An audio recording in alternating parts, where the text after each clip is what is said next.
Bonjour, je m'appelle Marc Léobet, je ne représente pas le ministère du Développement durable ni le gouvernement. Je suis au ministère de la Transition écologique, cohésion des territoires, transition énergétique au sein de l'Ecolab. Et mon rôle est de mobiliser l'intelligence artificielle au service des transitions que nous rencontrons. Donc, vont parler successivement Luc Matisse, qui est au secrétariat général pour l'innovation, et qui va nous parler de France 2030. Puis Antoine Couret, qui est président de Hub Francia, il vous racontera tout ça. C'est aussi un entrepreneur, ça nous paraît important au sens du Meetup. On a Jacqueline Schneider, adjointe au maire de Metz, qui rencontre des difficultés de connexion. Ça arrive encore en 2022, évidemment. Et donc, elle nous parlera, j'espère, des besoins de collectivité. Et puis, Alice Chounier, qui est présidente de Géosophie, une start-up qui est labellisée Green Tech Innovation. Le sens de cette table ronde, c'est de voir comment l'IA, on va retirer tout ce qui est marketing, buzz, etc., comment l'IA peut effectivement participer à la transition écologique. Et sans plus attendre, je passe la parole à Luc Matisse. Bonjour à tous. Alors que je suis Luc Matisse du SGPI, qui est le secrétaire général pour l'investissement et non pas pour l'innovation, mais l'erreur est facile puisque le SGPI est une forme de hub de l'innovation et le chef d'orchestre du grand plan d'investissement France 2030. J'y reviendrai. Alors je suis le coordinateur national de 2 stratégies d'accélération de France 2030, ville durable et bâtiments innovants d'une part, et c'est pour ça que je suis ici aujourd'hui, et digitalisation, décarbonation des mobilités d'autre part. Je suis très heureux d'être avec vous. Merci pour l'invitation. Je pense que ce qui est important, c'est partager avec vous quelques éléments sur France 2030 et ensuite de descendre un tout petit peu et de contextualiser pour vous parler des territoires intelligents et comment nous adressons ce sujet avec et pour les territoires. Alors tout d'abord, qu'est-ce que c'est France 2030? C'est un grand plan d'investissement de 54 milliards. Je pense que c'est important de le noter. Il fait suite au programme d'investissement d'avenir, aux différents PIA, avec une doctrine d'investissement qui est renouvelée, avec quelques points focaux très importants des fondamentaux à renouveler: innovation, industrialisation, transition écologique, impact socio-économique.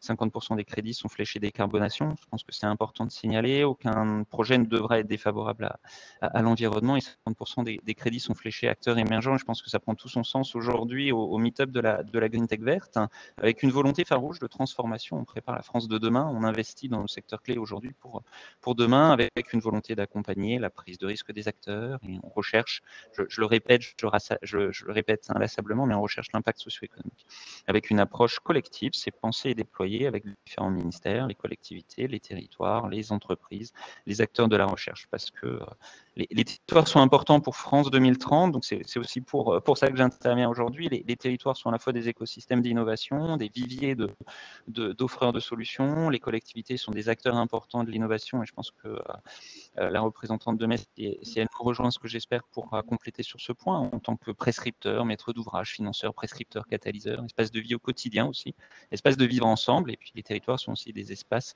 sur lesquels agir par l'innovation. C'est parfois des espaces vulnérables à adapter, et c'est aussi, et je pense que c'est important à signaler, des terrains de démonstration en conditions réelles, partage d'expérience, réplicabilité, bien commun entre territoires, c'est des sujets importants. Donc voilà, France 2030, qui est ce grand plan d'investissement, a vocation et a l'ambition de travailler pour les territoires. Alors, si je redescends un tout petit peu dans la contextualisation, dans France 2030, il y a une partie qui est une stratégie d'accélération ville durable que j'ai la chance de coordonner, qui me déforme opérationnelle de France 2030. C'est un continuum d'action, de recherche, d'innovation, d'industrialisation, de formation sur des sujets stratégiques dans une logique de transition et différentes mesures. Je ne vais pas les égrener, mais la logique, c'est bien l'approche intégrée de la ville et des territoires avec des sujets de sobriété, de résilience, d'inclusivité et de création de valeur. Le numérique, parce que c'est bien l'objet aussi de la table ronde d'aujourd'hui, est un levier majeur. Notre ambition est bien de tirer profit de ce levier pour les territoires, d'activer au maximum le numérique, notamment sur des outils pilotage, de gestion opérationnelle de politique publique ou des services innovants qui reposent sur l'utilisation des données, des infrastructures numériques pour les acteurs du territoire, mais pas n'importe comment.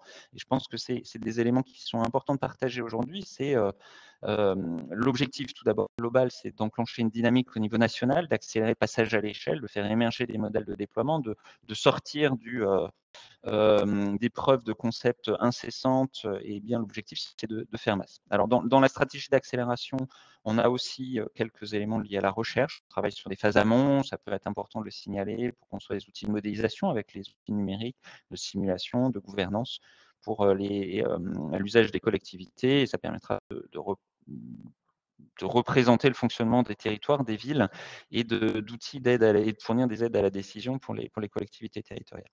Si je vais un peu plus précisément dans les sujets numériques et dans ce qu'on fait en termes de démonstrateurs à travers France 2030, nous avons lancé un appel à projet. Vous allez me dire encore un énième appel à projet, mais celui-là est forcément un peu différent.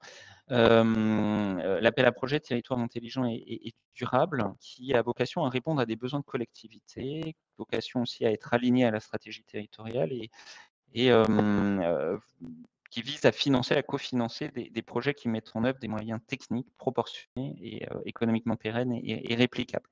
On a 2 clés de lecture et je pense que c'est important pour de partager avec vous. On a une première clé de lecture qui est celle de la réplicabilité. C'est un prisme fort d'analyse, c'est une exigence, ça passe par la mise en réseau demain, des analyses d'impact, des outils d'évaluation, des enseignements capitalisés et surtout à la création d'un écosystème. Et je pense que c'est important à signaler dans les objectifs de notre. Alors, on cherche non seulement à lancer des projets, à cofinancer des projets, mais aussi à viser leur diffusion, leur essaimage par la suite et le partage dans tous les territoires. Le deuxième point qui est important et sur lequel les autres intervenants pourront peut-être rebondir s'ils le souhaitent, c'est une approche orientée usage. On ne cherche pas à fournir des solutions à des problèmes qui n'existent pas, on part du problème. On construit les projets, en tout cas on invite les collectivités territoriales à construire des projets autour de leur sujet. Donc le donneur d'ordre, la collectivité est le point focal des projets qu'on essaye d'initier. On incite les acheteurs publics et donc les fournisseurs de solutions à travailler ensemble sur des besoins et réponse à ces besoins. Ça a l'air facile, mais ce n'est pas toujours le cas. Donc, on part bien du besoin et on essaye de construire des consortiums et des approches de solutions autour. On raisonne service, on raisonne usage, on raisonne besoin. On interroge la gouvernance et on incite les porteurs à aller aussi vers l'implication citoyenne. Et pour revenir sur la réplicabilité que j'ai évoquée tout à l'heure, on cherche la pérennité. Ensuite, donc c'est l'approche, et je pourrais peut-être compléter sur des sujets un peu plus contextualisés sur les premiers projets de la première vague qu'on a pu avoir et sur des cas d'usage variés avec de la gestion de flux, de gestion de consommation des bâtis, des éclairages, des suivis des réseaux, des sujets y compris sur les risques naturels, sur la qualité de l'air qui ont pu émerger. Et puis je vais finir peut-être cette petite intervention d'introduction dans cette table ronde pour parler de la deuxième vague. Donc, on a une première vague d'appel à projet qu'on a lancée au printemps et dont les résultats vont bientôt être publiés. La deuxième vague est un peu différente. On a souhaité aller un peu plus loin avec une évolution majeure pour creuser davantage les solutions les plus innovantes sur l'exploitation des données. Et donc, on a travaillé avec mes collègues de la stratégie d'accélération intelligence artificielle, qui cherchent à lancer des démonstrateurs d'intelligence artificielle dans les territoires. C'est bien le sujet aujourd'hui, avec des cas d'usage concrets sur l'intelligence artificielle, des data science, des cas d'usage concrets de politique publique. Et plutôt que d'avoir une approche très orientée ville qui a une petite entrée numérique et une approche très orientée numérique qui a une petite entrée territoire, l'idée est bien de fusionner, d'avoir une convergence des deux dispositifs. C'est pour ça que la deuxième vague des territoires intelligents et durables sera, et qui est lancée, qui est ouverte. Et je vous invite d'ailleurs à déposer des projets ambitieux jusqu'au 7 novembre pour avoir un cofinancement et un effet de levier important. Donc cette deuxième vague sera à la fois territoire intelligent et démonstrateur d'IA dans les territoires. L'idée, c'est bien d'avoir des synergies, des effets de levier, parce qu'on parle de la même chose, optimisation, exploitation par la data. Donc c'est bien l'objet de la deuxième vague. Donc France 2030, pour terminer mon propos, c'est un grand plan d'investissement qui vise à l'innovation, à l'impact sociétal et à la transformation pour France 2030, avec un sujet et une incise territoire, notamment sur les territoires intelligents, pour tirer profit des leviers et accompagner les collectivités territoriales et les offreurs de solutions qui voudraient travailler avec elles pour apporter des solutions très opérationnelles et concrètes à des besoins de politique publique et de gestion de la ville et des territoires. Et je pense que je suis très heureux de participer aujourd'hui avec cette table ronde avec les différents panélistes qui sont à la fois des offreurs de solutions, des offreurs de problèmes aussi, ou de terrains d'expérimentation. Et donc, je vous laisse la parole pour la suite. Merci Luc. Du coup, quand même, les lauréats du premier appel à projet Territoire intelligent et durable sont connus. La publication en est réservée à des niveaux supérieurs. Simplement, est-ce que tu es en mesure de faire, comment dirais-je, un premier bilan synthétique de ce qu'il a pu apporter dans un sens ou dans un autre? Qu'est-ce qu'il en ressort en fait pour nos auditeurs et puis aussi Alice et Antoine? Oui, alors effectivement, le communiqué de presse va sortir incessamment. On y travaille pour pouvoir annoncer enfin ces lauréats et puis surtout, indépendamment des annonces, que ces territoires puissent commencer à travailler résolument sur ces sujets. C'est bien là l'essentiel. Le bilan n'est pas encore complètement dressé. Mais il y a quand même quelques petits enseignements qui sont pour l'instant un peu personnels, mais que je partage avec vous bien volontiers. C'est une grande maturité des territoires sur le sujet du numérique, avec une volonté farouche d'investir ces sujets. Ça démontre un potentiel d'innovation qui est important, à la fois des territoires, des collectivités territoriales et des acteurs qui vont les accompagner, les offreurs de solutions, les entreprises, les startups. On n'en doute pas, mais là, c'est complètement confirmé. Les cas d'usage ensuite sont extrêmement variés, mais toujours liés à des sujets très opérationnels. On n'est pas dans le cas d'usage jouet, on n'est pas dans le toy, on est vraiment dans des sujets extrêmement opérationnels, extrêmement importants dans la gestion au quotidien, avec, comme j'ai pu le dire tout à l'heure, des gestions des flux, gestion de consommation des bâtis. Ça prend tout son sens à l'heure actuelle. On sent bien qu'il y a une volonté d'optimisation, de faire des économies, d'être plus résilient, plus sobre.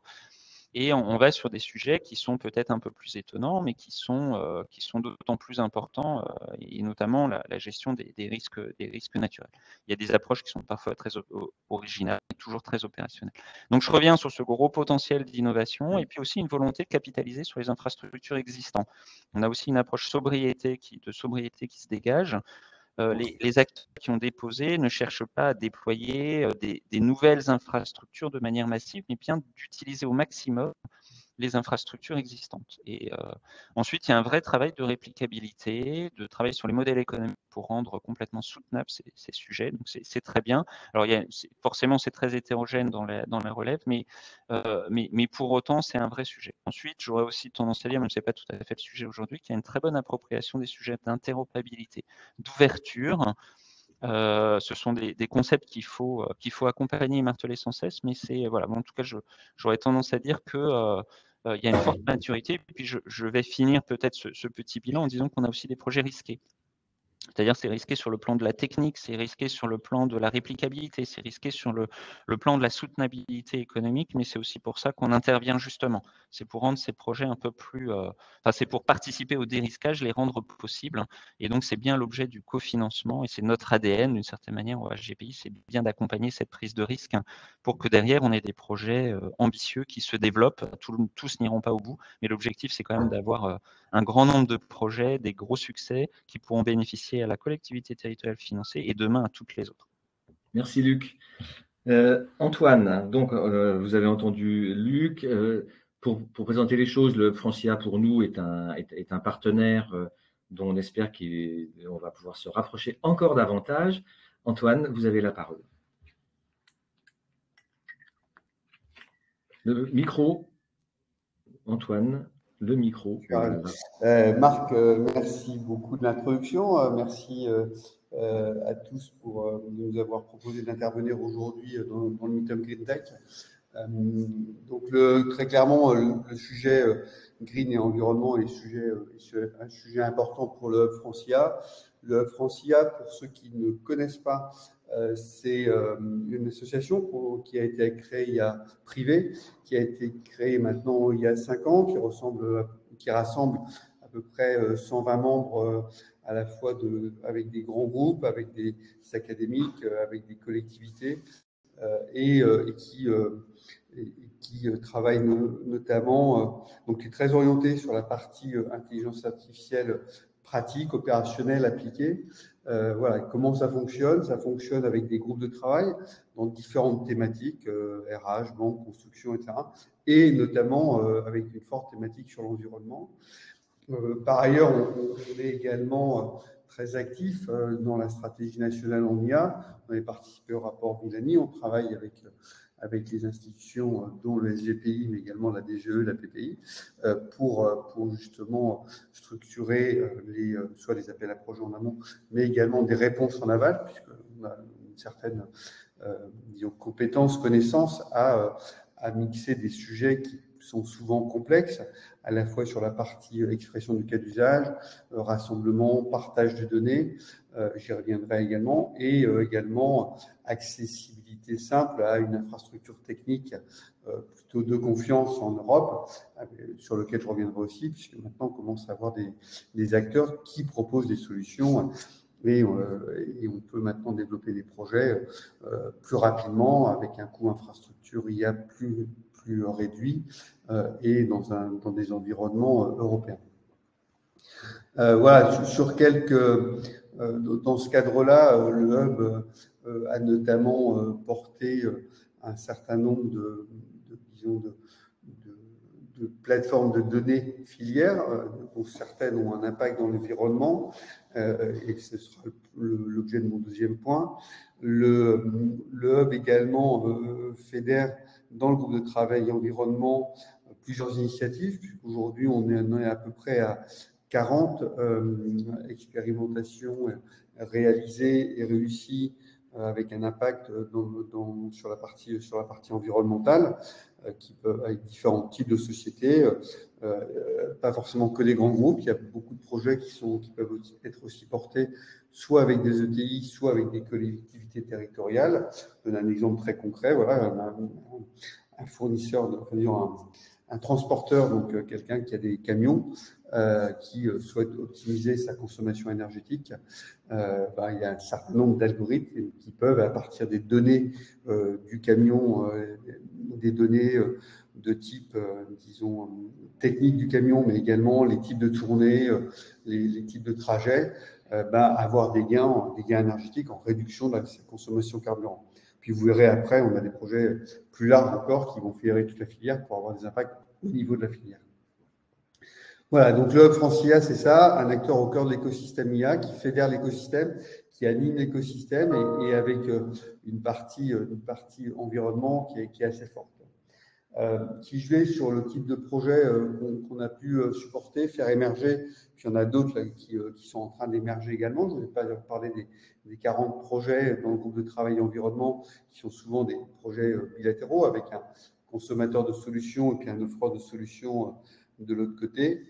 Je voulais aussi venir sur des projets assez impactants, notamment dans les sujets de type rénovation des bâtiments, décarbonation du transport de céréales dans l'agriculture, décarbonation de la logistique au sens large également, et puis également sur tout ce qui est fournisseur de données.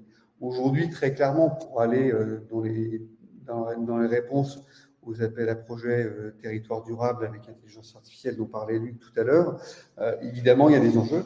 Il y a trois grands types d'enjeux. Il y a un enjeu de formulation du problème. Comme vous disait Luc, parfois, formuler le problème, prendre un risque, c'est pas toujours simple, parce qu'à la fois, il faut bien être à l'écoute des besoins métiers, mais également avoir en tête l'ensemble des solutions ou des sources de données qui sont disponibles. Et comme ça, c'est un secteur plutôt émergent.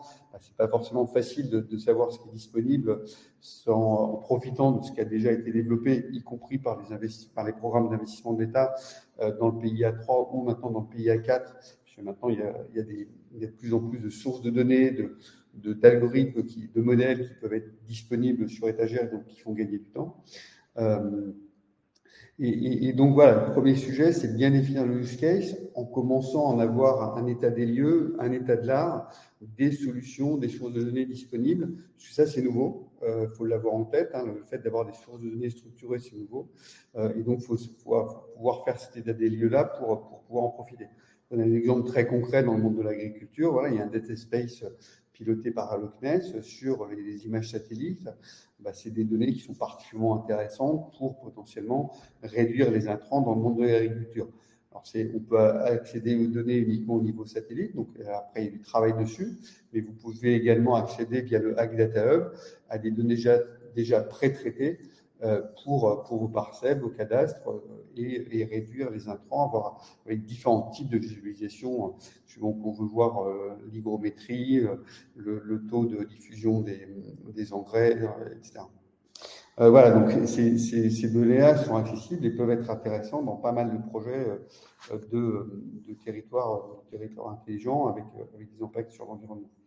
Je vais parler d'un deuxième, pardon, et pour finir là-dessus, il y a également des sociétés nouvelles. Alors, Géosophie parlera tout à l'heure. Là, dans le monde de l'agriculture, on a une société comme Carmap qui va apporter, pareil, des visions avancées sur l'analyse des données satellites pour l'agriculture. Il y en a un deuxième dont je voulais vous parler également, qui est IA Cargo, issu de l'appel à projet sur dans le monde de la logistique. IA Cargo disons, fédère les acteurs de la logistique et dans ce cadre-là, déjà 2 projets qui sont développés plus en cours de déploiement dans pas mal de territoires.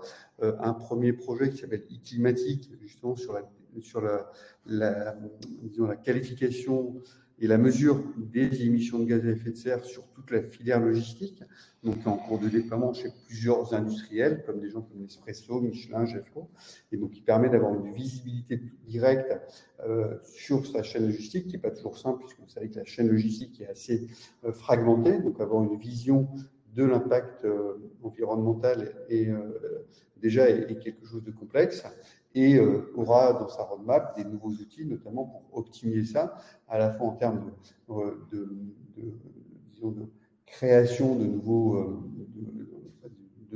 types de tournées, soit en longue distance ou en last mile, mais également optimisation, regroupement de chargement. Et ils ont de même un projet dans ce cadre-là avec la partie agriculture pour optimiser le transport des céréales qui est passé avec une forte prédominance du camion, là où avant on avait une forte prédominance du train. Donc pour inverser cette tendance-là et remettre plus de céréales dans les trains que ce qu'on pouvait avoir avant. Donc voilà, et ça, ça nécessite à la fois de collecter des grands nombres de données, d'avoir des modèles disons à la fois de chargement, de massification de transport et après des modèles d'optimisation des routes. Donc ces actifs-là sont disponibles notamment chez IA Cargo. Ils ont un deuxième projet qui est très territorial sur tout ce qui est réduction de la congestion liée aux livraisons. Parfois, on voit dans des villes la double file, la triple file, la quadruple file liée au fait qu'il y a des livraisons. Et donc, c'est un projet qui s'appelle Delivery Park, qui permet d'avoir une vision en temps réel des places de livraison disponibles et en début 2023 qui permettra aussi de réserver en amont sa place en temps réel. Donc là, c'est un projet qui a été développé, qui est déjà testé dans plusieurs territoires et qui est en déploiement à Nice, Lyon, Bordeaux et sans doute bientôt également, puisque les discussions sont en cours à Paris. Donc voilà, c'est 2 projets assez conséquents qui vous présentent comment on peut fédérer un écosystème dans une filière avec des cas d'usage très précis, de faire en sorte de mutualiser des données et 3, développer des modèles qui vont permettre d'optimiser la filière, puisque dans les 2 cas que je vous citais, souvent on a des réductions de consommation, soit d'émissions de pollution, soit de consommation de carburant qui vont se situer entre 15 et 25%, donc assez conséquent, notamment en ce moment sur les pénuries de carburant. Voilà, le 3e projet que je voulais vous citer dans un domaine tout à fait différent, qui est la partie rénovation énergétique des bâtiments, énorme enjeu notamment puisqu'on a un parc de dizaines de millions de bâtiments et puis pour ceux qui ont des DPE les plus bas, des enjeux de potentiel locatif ou pas. Voilà, de la même façon, traiter ce sujet-là, prioriser, sélectionner les bons types de travaux en fonction des types de bâtiments, c'est quelque chose de complexe quand on a des grands parcs. Voilà, typiquement, c'est un projet qui est porté par un collectif qui s'appelle Renovate, dans lequel il y a des acteurs comme Vinci, avec plusieurs filiales de Vinci en France et en Allemagne, d'une part, et puis des acteurs comme Action Logement, qui a un parc de bâtiments d'1 million de logements, et donc évidemment des sujets de priorisation et de choix de type de logement. De la même façon, là, on est sur des premiers produits qui commencent à sortir, puisque le projet a démarré après le IA Cargo, notamment sur la priorisation des bâtiments d'une part et la priorisation des travaux d'autre part. Comment on fait ça? Donc déjà, définition des use cases. Deuxième étape, définition des types de données intéressantes à avoir. Donc là, il y a les outputs du projet Gorenov mené par le CSTB qui permettent d'avoir déjà une première base de données sur l'ensemble des bâtiments en France, qui est intéressante, mais qui n'est parfois pas complètement complète. Et donc, il y a d'autres bases de données, par exemple comme Namer, qui a également recensé un grand nombre de données de bâtiments en France, avec 250 attributs pour chaque bâtiment. Voilà, donc ça veut dire que c'est des sources de données qui sont intéressantes, exploitables directement, puisque là, pour les plus techniques, c'est exploitable directement par API. Et ces données-là sont disponibles. Et puis après, troisième élément, c'est le fait de développer des modèles dans le cadre de ce collectif-là, cas d'usage, données, objectifs d'impact opérationnel. Et donc là, développement de modèles, on a déjà 2 premiers modèles existants. Un sur la priorisation pour voir le gain entre le gain énergie, de réduction de consommation d'énergie et le coût des bâtiments, voir les bâtiments les plus intéressants, notamment pour voir comment on gagne 1 ou 2 ou 3 niveaux et quel est l'impact. Est-ce qu'il vaut mieux plutôt se focaliser pour gagner 2, quitte à mettre un petit peu plus de sous versus gagner 1 et avoir peu d'impact énergétique. Et donc, le premier modèle qui permet de prioriser les bâtiments quand on a un grand parc, qui peut être des foncières privées ou des collectivités territoriales. Hein. Lors de la présentation du plan sobriété énergétique, quand même 100 millions de mètres carrés pilotés par l'État et 300 millions de mètres carrés pilotés par les collectivités territoriales. Donc ça, typiquement, c'est des modèles qui sont disponibles sur étagère et qui peuvent être exploités dans l'optimisation de la consommation des bâtiments publics. Antoine, le temps tourne, c'est un rôle que je n'aime pas, mais bon, c'est comme ça. Je conclue en une ligne. Et puis le deuxième modèle qui permet de prioriser les travaux. Et pour conclure, en fait, pour faire tout ça, et je pense que c'est ça qui est, enfin, outre l'impact qu'on peut avoir avec cette sélection de use case, je pense qu'il y a deux éléments qui sont intéressants à avoir en tête. C'est que pour réaliser ça, avec les investissements, notamment dans le cadre du PIA3, il y a déjà des infrastructures techniques qui commencent à arriver. Typiquement des plateformes d'échange de données, comme on peut l'avoir avec Dawex, qui simplifie, typiquement quand on en parlait avec un acteur de la construction qui peut travailler avec des collectivités, partager des données, ça peut être, il y a des plateformes de data exchange qui existent déjà, d'une part, donc ça c'est intéressant, ça accélère le projet. Le deuxième sujet, il y a des plateformes de développement d'IA avec des modes collaboratifs entre acteurs qui existent également. Donc il y a une plateforme qui s'appelle Aleia, qui permet d'aller plus vite également sur le partage de données, le développement de modèles et l'exposition après, y compris dans des marketplaces, pour y accéder rapidement. Et troisième sujet, qui est plus technique, mais avec l'ensemble des travaux qui sont faits dans les data spaces de GaiaX, on commence aussi à avoir des frameworks de développement et notamment pour la réplicabilité, tout ce qui tourne autour de la standardisation et de l'interopérabilité, qui existent et du coup qui permettent d'avoir des projets qui sont efficaces, réplicables et durables. Voilà, merci beaucoup. Merci Antoine. Pardon. Donc,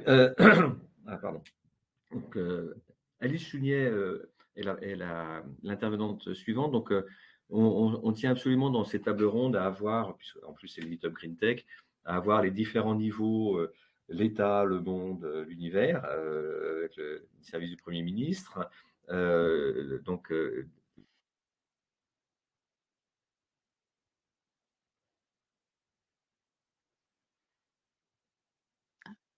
Je vous entends plus. J'ai l'impression qu'on a perdu notre modérateur.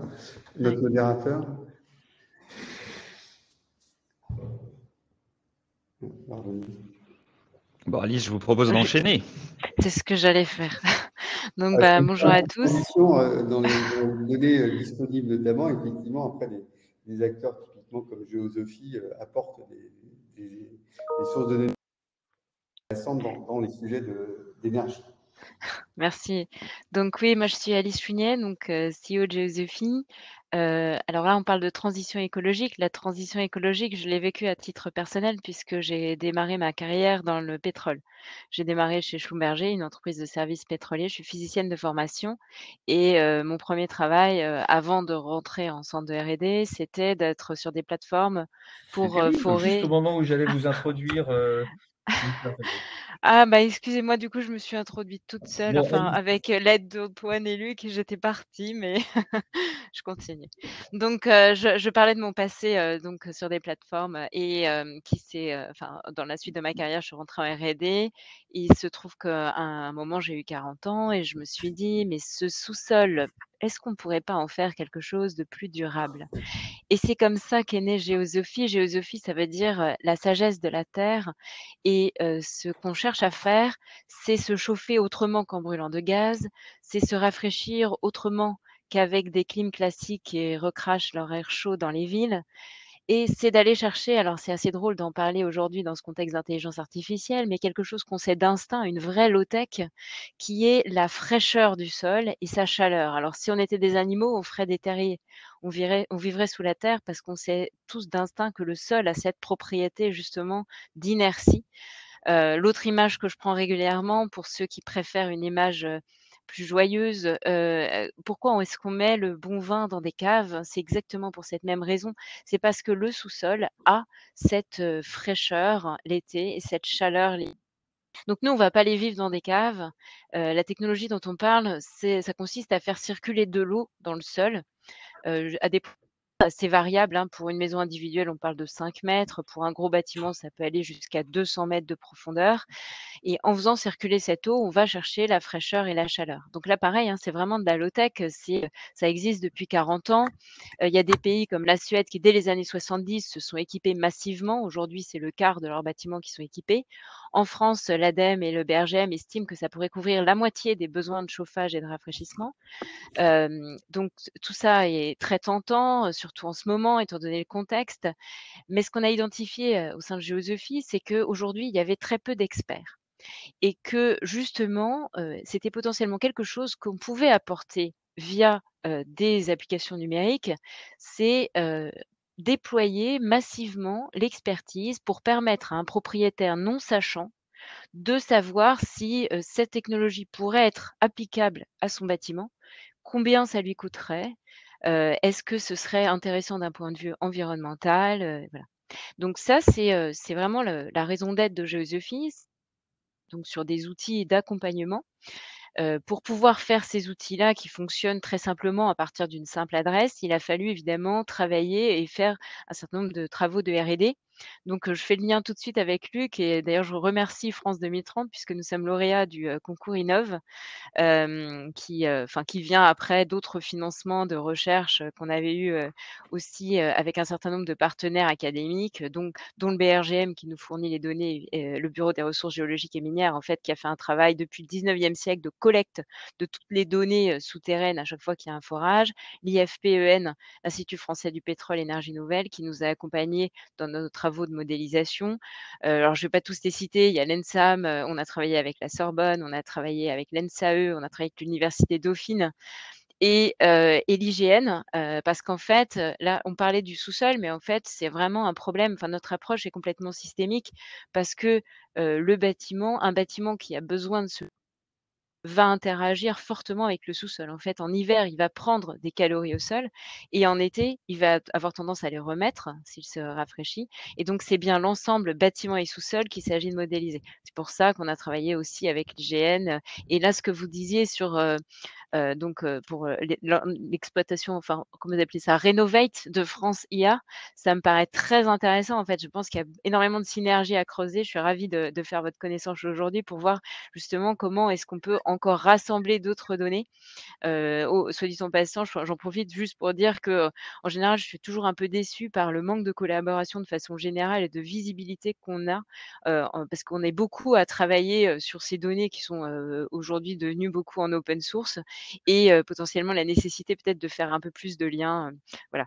Donc après ce petit message, qui j'espère, portera ses fruits en termes de collaboration, je reviens à notre sujet donc de géosophie.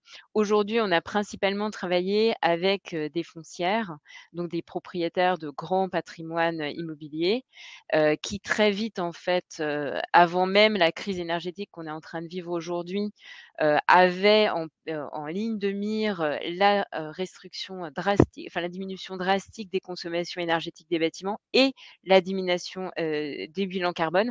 C'est, aussi là que la géoénergie prend tout son sens, hein, puisqu'on peut diviser par 10, la consommation, enfin par 10, pardon, les émissions de gaz à effet de serre, plutôt par 5 les consommations énergétiques, parce qu'il reste quand même des choses assez importantes. Et donc on a commencé avec ces foncières et en fait, on a réalisé qu'une de leurs problématiques, c'était précisément de savoir où commencer. Et notre outil, justement, en permettant d'avoir une réponse très rapide, permet de scanner un grand nombre de bâtiments d'un coup et se faire une stratégie en se disant: «Bah, voilà, on va commencer sur ce bâtiment pour des raisons économiques, pour des raisons techniques, ou pour des raisons environnementales ou les 3 en fonction de la priorité de notre client».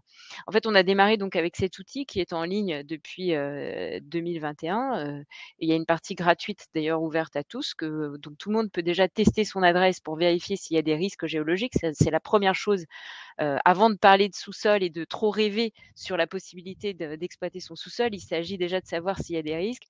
Alors, pour vous rassurer que ça couvre, en fait, sur 90 du territoire français, il n'y a pas de risque géologique important. Mais sur les 10 restants, bah, notre recommandation évidemment, ce sera, bah, soit d'abandonner le projet, soit vraiment, de bien y réfléchir parce que ces risques-là, ils sont enfin, on ne peut pas les minimiser, hein.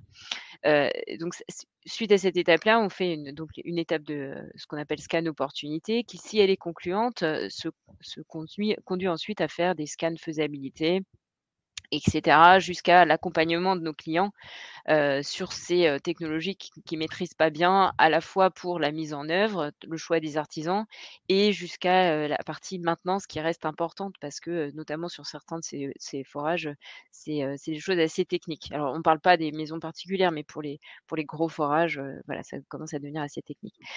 Et alors pour faire le lien avec l'intelligence artificielle, parce que c'est quand même le sujet, donc là, en fait, tout ce dont j'ai parlé, c'est principalement basé sur un travail plutôt d'intelligence humaine, sur la donnée, un travail sur le tri, des données, un travail sur, le choix des bases de données et ensuite un deuxième travail sur les différentes modélisations physiques qu'on a à faire, que ce soit les modélisations physiques des besoins du bâtiment, les modélisations physiques du sous-sol. Et donc, je vois dans le chat que quelqu'un mentionne l'IGN. On fait partie de l'IGN Fab aussi, qui nous a bien aidés, depuis le début. Ça fait partie de nos partenaires. Donc, pardon, je me suis, déconcentrée, sur le chat.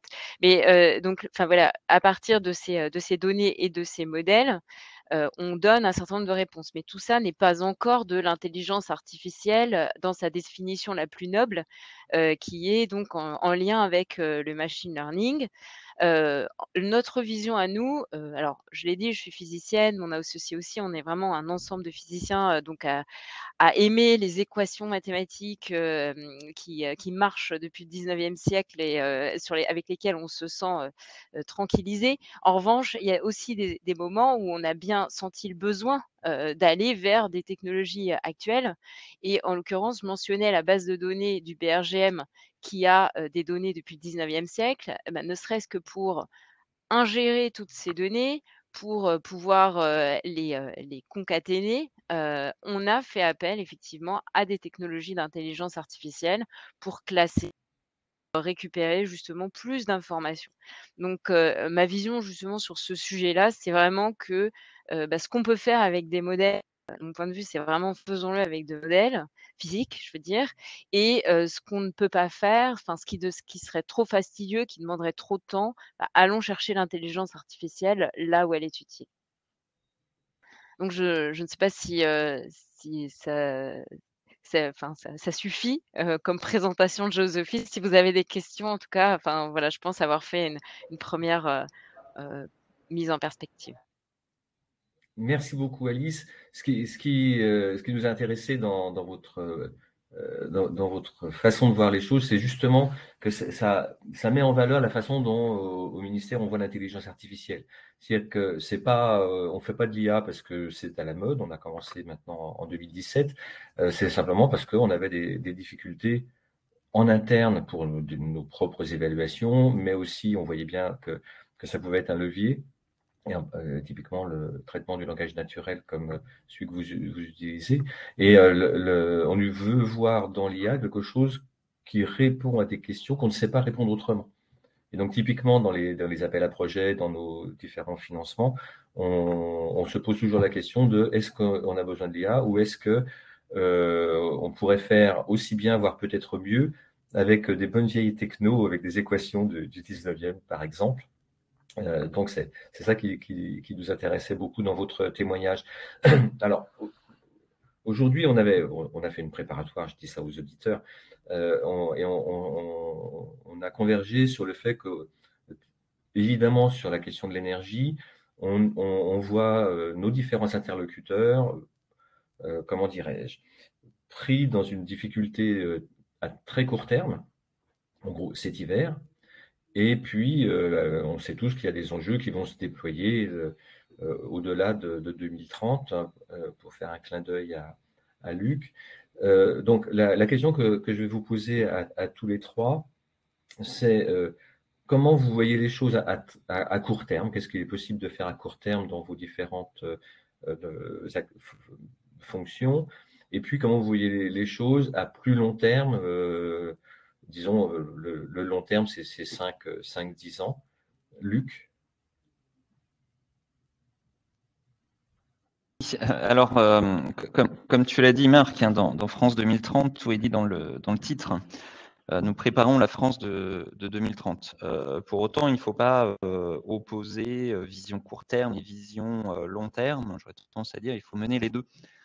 Parce que certes, les territoires de demain se préparent aujourd'hui, mais il ne faut pas oublier aujourd'hui. Je pense qu'il est, il faut, et ça, c'est de toute façon l'action des collègues, des différents ministères et notamment du ministère de l'écologie, mais il faut surtout avoir un travail aujourd'hui pour avoir de l'impact transformant demain. Et donc, il faut agir dès maintenant pour préparer demain. Les deux actions sont complémentaires. J'aurais surtout tendance à dire aussi que pour préparer l'avenir, mais aussi pour être opérationnel dès maintenant, il faut travailler sur le déploiement des projets dans les territoires, en vue qu'il y a beaucoup d'offreurs de solutions. On a eu quelques exemples là qui ont été présentés ce matin, et je vous remercie vraiment, Antoine et Alice. Je pense qu'il faut travailler pour le déploiement, l'essaimage dans les territoires, parce qu'on a des solutions opérationnelles aujourd'hui. On a des solutions qu'il faut faire monter en maturité pour demain, mais aussi à essaimer, à déployer largement. Donc, il faudra travailler, préparer sur des cadres d'industrialisation, et surtout, je pense que c'est aussi l'un des messages que j'ai perçus, des interventions d'Alice et Antoine, c'est qu'il faut partager. Faut partager, il faut être efficace en travaillant ensemble, en hybridant les postures, en hybridant les compétences, en travaillant tous ensemble, entre acteurs, métiers sur les thématiques, les porteurs de politique publique, les spécialistes de tel et tel sujet, mais aussi les pure players du numérique qui vont apporter ce petit plus qui vont permettre de répondre à des besoins qu'on ne sait pas encore répondre à l'heure actuelle. Mais on ne se trompe pas de combat, hein, comme vous l'avez très bien dit. On ne fait pas de l'IA pour faire de l'IA, mais on fait bien de l'IA pour répondre à des usages. Donc, il est important de partager des données, des modèles, des problèmes aussi, et de créer des sortes de biens communs derrière qui pourront être utilisés au bénéfice de tous, par tous, y compris les acteurs économiques. Voilà, et puis j'aurais tendance à dire qu'on a de la chance parce qu'on a des offreurs de solutions, des entreprises, des startups qui offrent des réponses aujourd'hui, mais qui s'inscrivent aussi dans le temps long. Et je pense qu'une partie de la réponse est de les accompagner. On voit bien ce qu'a dit Alice. Je pense qu'il est important d'accompagner les entreprises telles que la vôtre sur le temps long. et aussi de faire travailler des écosystèmes ensemble. Je reviens sur ce sujet, mais c'est un peu ma marotte depuis toujours. On voit bien dans ce qui a été dit, c'est qu'en mettant tous les acteurs ensemble, en faisant travailler aussi bien les académiques, les industriels, les porteurs de politiques publiques, les terrains d'expérimentation, les territoires, on arrive à apporter des solutions et les enjeux sont énormes, on en a parlé très clairement, sobriété énergétique, décarbonation, mobilité, etc. Donc je pense qu'une des solutions pour concilier le court et le long terme, c'est de travailler tous ensemble dans des formes d'écosystèmes bien coordonnés où chacun trouvera sa place, à la fois acteur public et acteur privé. Antoine. Oui, pour compléter ce que vient de dire Luc sur cet aspect court terme, moyen terme, donc je pense qu'effectivement, dans France 2000, et même ce qu'on voit aussi plus également côté industriel, puisque France 2030 n'est pas extanté, il a pour objectif, c'est bien basé sur un constat de cette nécessaire transformation industrielle. Qu'est-ce qu'on voit aujourd'hui, c'est que la France, et même plus généralement l'Europe, ont des grands leaders industriels dans beaucoup d'industries. En revanche, on en a très peu dans la zone tech, que ce soit tech numérique, tech data, tech modèle, IA, etc. Et donc, qu'est-ce qui est en train de se passer en ce moment? C'est que, notamment avec l'IA, les données, en fait, la tech assez dure, en fait, liée à de la modélisation, de l'IT, rentre dans les processus industriels. Et donc ça, c'est effectivement plutôt une vision long terme, mais qui se prépare dès aujourd'hui. Parce que changer ces processus industriels en intégrant de l'apprentissage, si on veut être très concret, comme le disait Alice, passer en gros, hybrider des modèles physiques, compris depuis le 19e ou 18e siècle sur le secteur, avec des modèles d'apprentissage, ce qu'on commence à faire aujourd'hui sur un certain nombre de sujets. C'est compliqué parce que pour deux raisons principales. Un, il y a une façon de penser qui est établie depuis quelques dizaines d'années sur des modélisations physiques, d'une part, et se faire challenger par de l'apprentissage qui, en gros, va digitaliser, numériser, rationaliser l'expérience que les gens peuvent avoir. Ça, c'est vraiment une nouvelle démarche. Et cette démarche d'hybridation, ça, c'est vraiment une tendance actuelle forte, que ce soit sur l'hybridation des infrastructures informatiques ou l'hybridation de la façon de faire les choses, donc des modèles physiques associés à des modèles d'apprentissage. Donc ça, c'est vraiment une nouvelle façon de voir. Et je pense que si on voit une cible 2030 sur comment la nouvelle industrie française pourrait se faire, moi, je vois deux choses. Un, une émergence d'une industrie tech qui apporte des solutions comme ça, et surtout une convergence entre une industrie tech et des industriels plus classiques sur plein de secteurs qui sont beaucoup plus intégrés.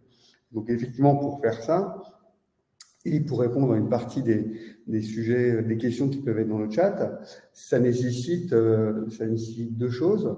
Un, le côté créer des nouveaux actifs. Donc, je voulais par exemple accéder aux données de l'ADEME ou des Enedis sur les bâtiments tertiaires publics privés.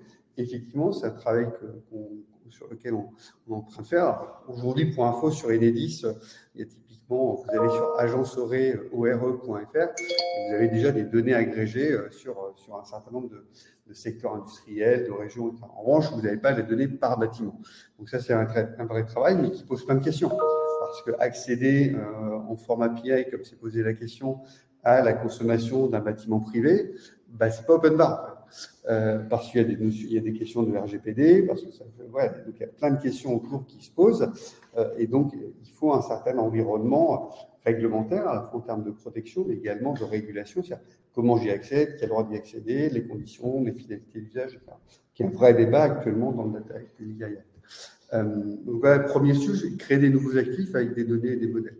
Et puis le deuxième sujet pour réussir, c'est ce que vous disiez, Marc et Luc, c'est la collaboration, la fédération, c'est-à-dire le fait que les acteurs classiques avec des acteurs plus émergents qui viennent du monde de la data, de l'IA, se connaissent, que ces solutions-là qui sont émergentes soient plus connues. Donc ça, on y travaille aussi beaucoup. Il y aura pas mal de sujets en 2023. Et donc ça, c'est important. Donc ça, c'est plutôt pour la construction du moyen terme avec une nouvelle France 2030 hybridée, industriello-technique. Et puis sur le court terme, là, je pense qu'il y a vraiment des actions très rapides qui peuvent être faites. Alors peut-être pas pour l'hiver 2022 qui arrive dans 2 mois, même s'il y a déjà des engagements. L'Hub Francia faisait partie des engagements sur le plan sobriété énergétique. En revanche, pour préparer aussi 2023 et l'hiver 2023, là, je pense qu'effectivement, on a déjà des actifs, on peut les accélérer notamment en termes de notoriété. Les actifs dont je vous parlais tout à l'heure, que ce soit côté bâtiment, côté logistique, il y a déjà des solutions qui existent et celles-là, il faut qu'on les communique plus pour que les grands industriels qui peuvent s'en emparer aient un impact réel, rapide. Je prends la filière de la logistique.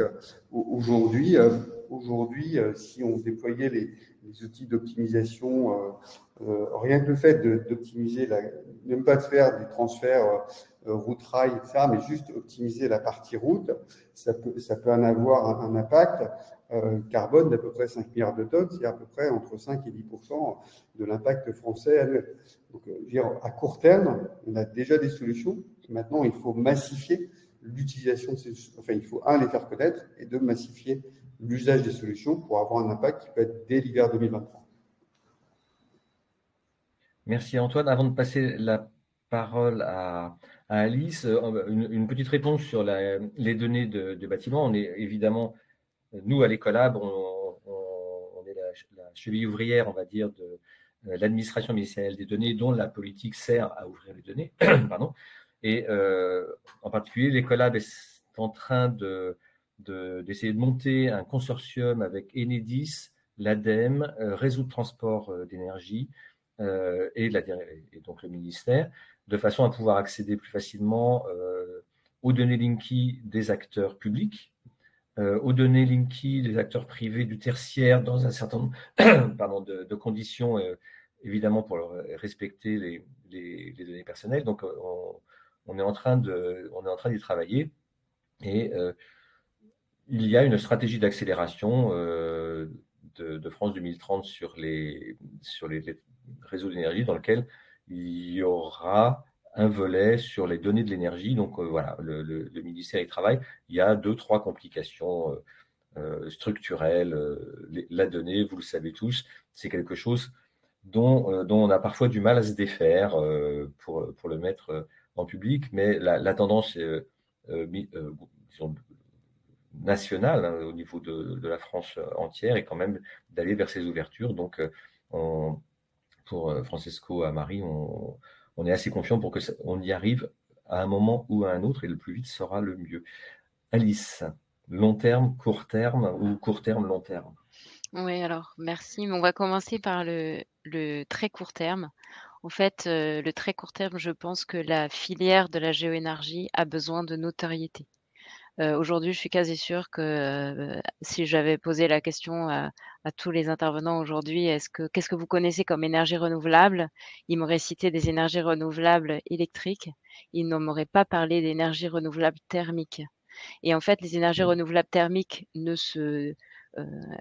pas l'avantage de l'électricité de se transporter très loin, donc n'intéressent pas nécessairement historiquement les gros acteurs de l'énergie, mais ça ne veut pas dire qu'elles n'ont pas leur rôle à jouer. Et bon, évidemment, j'ai un parti pris, mais aussi bien pour le sous-sol que pour le solaire thermique.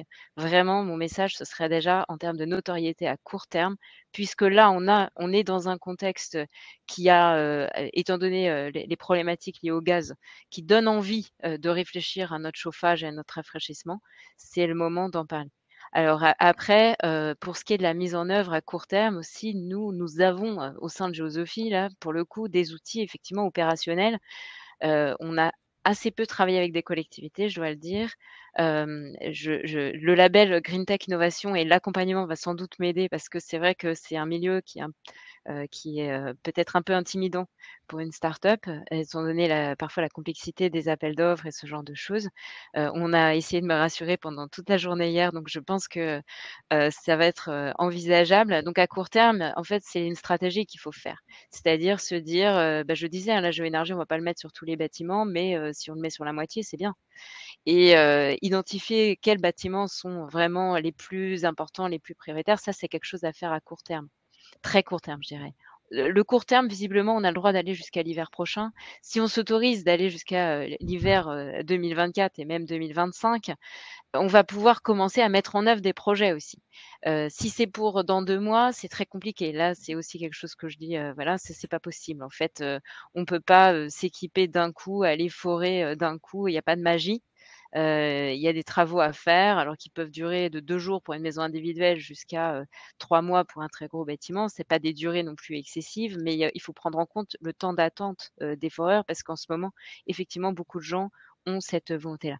Alors si maintenant on se projette à long terme, à moyen long terme, un des travaux, hein, qui a été identifié par la filière et l'AFPG que je peux représenter aujourd'hui puisque je fais partie du conseil d'administration, a bien indiqué qu'il s'agit aussi de former, en fait, des foreurs. De la même façon qu'on a besoin de former, des personnes à même de pouvoir faire de la rénovation, au sein des bâtiments, qui est un des piliers essentiels, en fait, qu'il faut jamais dire, il faut toujours, le dire, autant que possible.